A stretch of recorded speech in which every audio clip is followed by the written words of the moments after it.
Hey guys, I'm the Power Princess. We are playing Minish today. Annie had to go pee, so she'll be back in a minute. Slurp. Anyway, so it was kind of awkward when we ended last time. So we did get the, what's it called? It's called. Will you fix the aspect ratio on this television, please? Yeah. Because Hey guys. It's like out of control. I'm Annie. Okay, so we got this thing, which is called the grip ring. Wow, that was helpful. Here, this one's good. Anyways, got the grip ring. We are going up here, which means I can now climb up those spiky walls you saw earlier with like boulders falling down. So these ones. Cool. Yeah, it's a nice little shortcut. So we are trying to get to the top of Mount Crennel right now so that I can go and get my sword fixed, but I have to do a temple before that, so it's a fire temple. You get the rod of something. Fire. No, it's a rod of something or other. Never mind, that's illegal for me right now. Okay, so I just picked up the computer because we're playing Bloodborne, and so I just picked up the computer and to start titling the episodes, and so there's 2 tabs that are like Bloodborne episodes in Google Drive, so that we can title them. There's one that's Magnet Toys, and then there are like 4 that are Bloodborne How to blah blah blah blah blah help with blah blah blah Bloodborne Secret Boss help blah blah blah blah. Like all of them are help with Bloodborne. That's funny. Okay, here we go.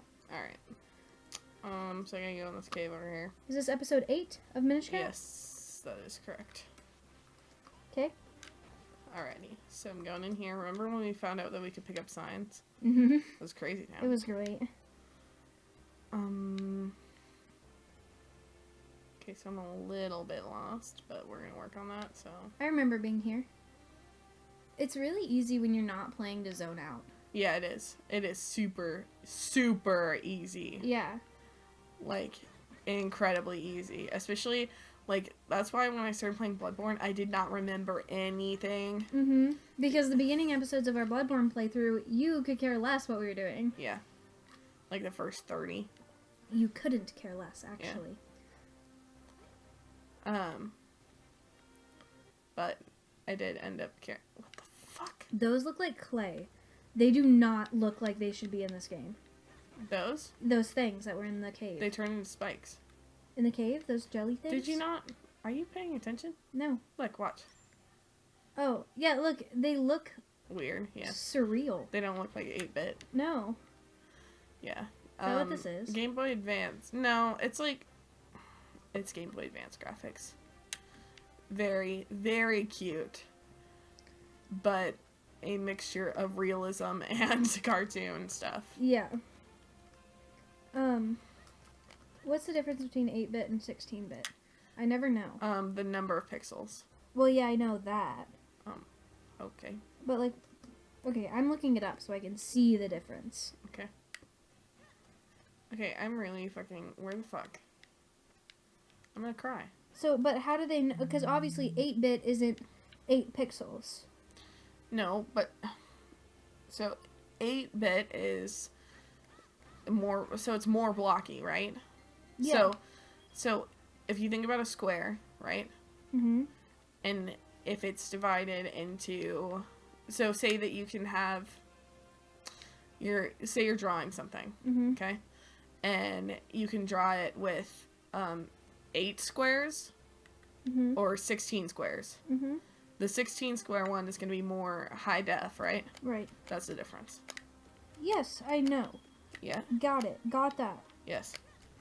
But how did they come up with the numbers 8 and 16? That's a good question. That's what I want. Oh. Okay, what does it mean to be 8-bit? Okay, so 8-bit color graphics is a method of storing image information in a computer's memory or in an image file such that each pixel is represented by one 8-bit byte. The maximum number of colors that can be displayed at any one time is 256.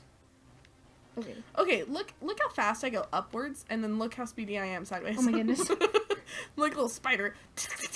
Okay, so 16-bit games. Definition. Okay, yes. It's the same, but They're- for 16-bit. I guess each pixel is one 16-bit byte. Mm-hmm. That makes sense. Did you know that the entire, like, code for Mario, like Super Mario Bros. 1 or whatever, takes the same amount of data as, like, a high-def picture to store? Isn't that crazy? Yeah.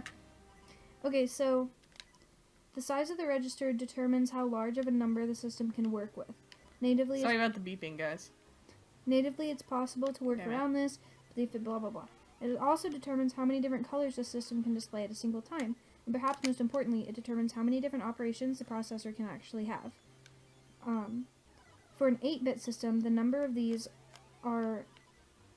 for all of these OS is 256. So the span of numbers can be 0 to 255, or negative 128 to 127, but only 256 colors can exist in a Annie, color there's palette. like 6,000 numbers you're saying to me right now, and I can't. Okay. So, and also there can only be 256 different operations. When you go to a 16-bit, okay, so I think this is crazy. So a 8-bit system, the number of colors and the number of operations it can perform is 256. Okay?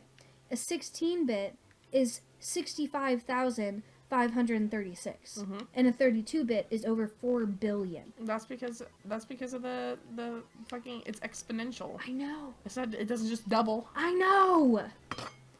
Oh, sorry, guys. That's crazy. Not really. The PS2 was a 128-bit system. You know, I'm gonna play here soon. Huh. Final Fantasy VII. Because it's on the PS4. Why? Do you like those games? No, I don't know. I've never played a Final Fantasy game.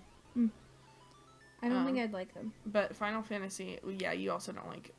I don't know. They're very plot-heavy, Zelda-esque. I believe. And turn-based, right? I don't know.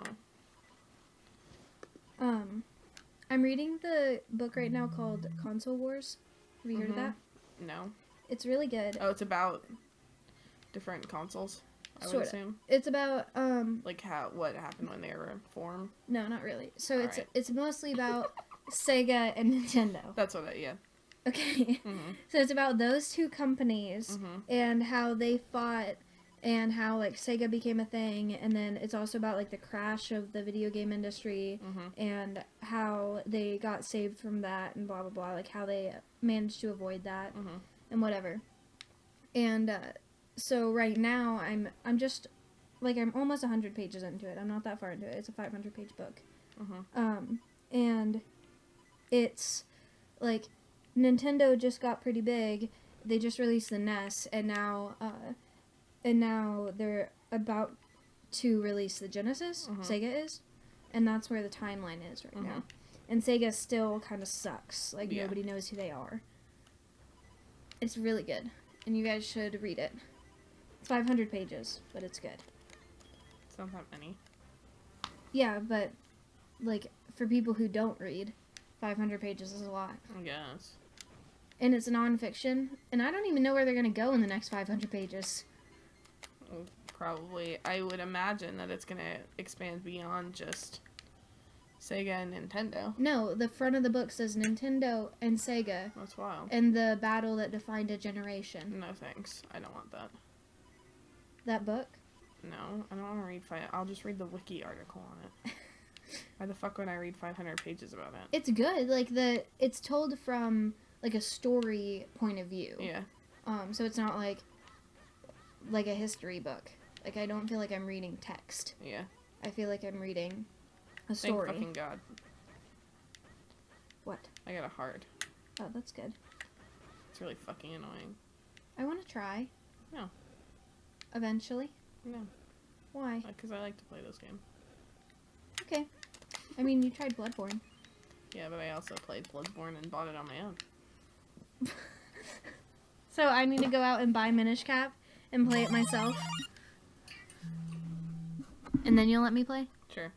Are you sure? No. I didn't think so. The episode's over. Alright. We'll see you guys next time. Bye, guys.